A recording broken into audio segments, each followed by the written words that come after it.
when it comes down to pricing, everyone's going to have their own routine, their own method. Try to stick to what works for you. Try to stick to what's going to be best for you. Don't try to go above your needs. Don't try to charge too much if your level of experience is not there. Try to pay yourself where you can obviously make a profit, but you don't want to lose a profit. Let's say you're detailing a vehicle and you priced it for 2 hours, but you're spending 4 hours on the job. Don't get mad at yourself. Use it as a learning curve to say, okay, I know now I need to time myself so I can move faster and get done with these jobs. And also, now my dollar amount can also go up as well.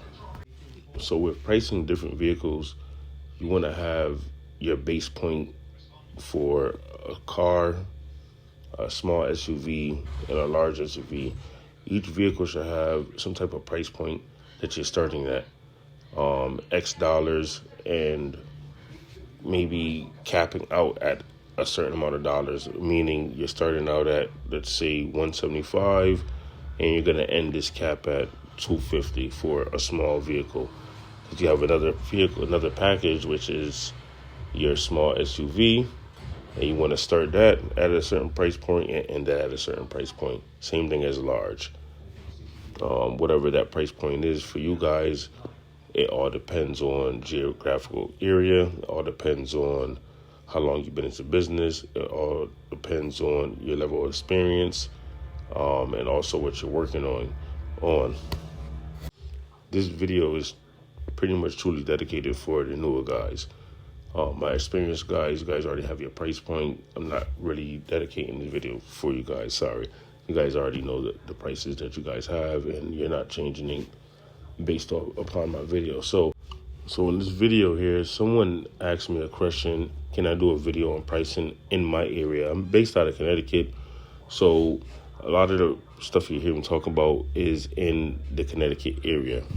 So for our newer guys, some guys still choose the method of going to the simple AutoZone or Walmart, a local chemical store. Some guys are built their chemicals by gallons, and some guys built their chemicals by 5 gallons.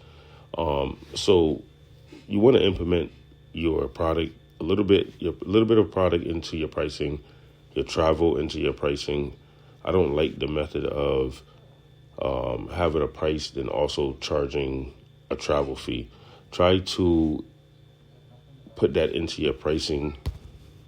Also, a good method you can do is Google local detail shops in your area. Check out the pricing, what's going on, not to be competitive, but so that way you can know your base price on a basic detail for a small car, a full detail for a small car, interior detail for a small car.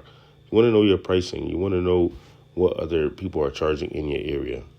When I first started out, I remember I used to go to different detail shops and ask for their menu or ask for their brochure, or I would ask them, hey, how much does this charge? At the time I had a Nissan Altima. How much would you guys charge me to detail this Nissan Altima? And they'll give me a price.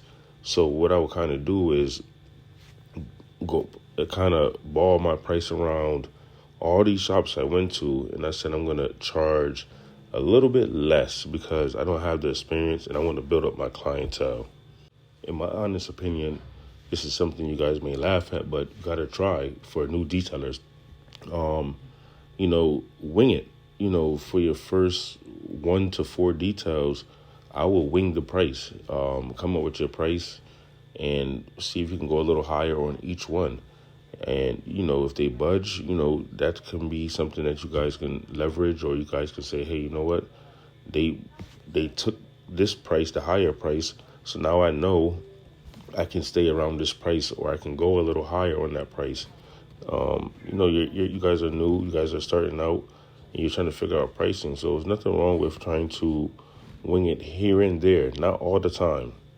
What you don't want to do is you don't want to give a customer a price on the phone, online, via text, via email and get to the customer house and then say, oh my gosh, this job is worse than what we talk about.